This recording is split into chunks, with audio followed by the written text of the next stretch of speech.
বাংলাদেশে গুম হইলে সেই লোককে পাওয়া যায় ভারতে। ভারতের বিরুদ্ধে কথা বললে খুন হয়, পরের দিন লাশ পাওয়া যায় বুড়িগঙ্গায়। বাংলাদেশের মুসলমান, ভারতের মুসলমান, আমেরিকার মুসলমান, নিউজিল্যান্ডের মুসলমান, সৌদি আরবের মুসলমান, আফগানিস্তানের মুসলমান, আমরা সবাই এক, ঠিক কিনা বন্ধুগণ? আমাদের দেহ অনেক কিন্তু প্রাণ এক, ঠিক কিনা বন্ধুগণ?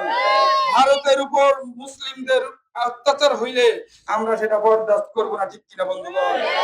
বন্ধুগণ, এখন তো আবার অনেকে ভারতের বিরুদ্ধে কথা বলতে ভয় পান, কারণ বাংলাদেশে গুম হইলে সেই লোককে পাওয়া যায় ভারতে, ঠিক কিনা?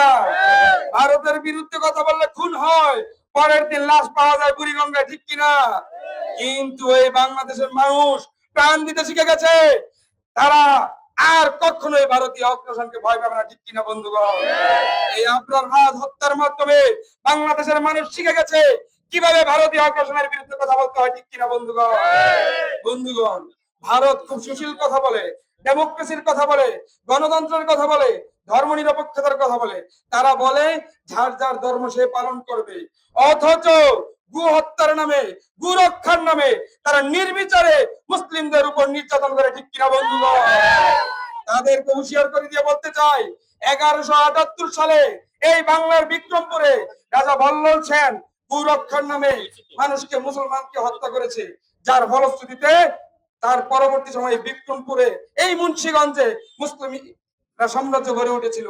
তারই 125 বছর পরে সিলেটে গৌর গোবিন্দ মুসলিমদেরকে হত্যা করেছিল গু রক্ষার নামে। তার ফলশ্রুতিতে আমরা জানি শাহজালাল ইয়ামিনী রহমতুল্লাহ আলাইহির আল্লাহু আকবারের হুঙ্কারে এই সিলেটে মুসলিম সাম্রাজ্য, ইসলামী হুকুমত গড়ে উঠেছিল, ঠিক কিনা বন্ধু?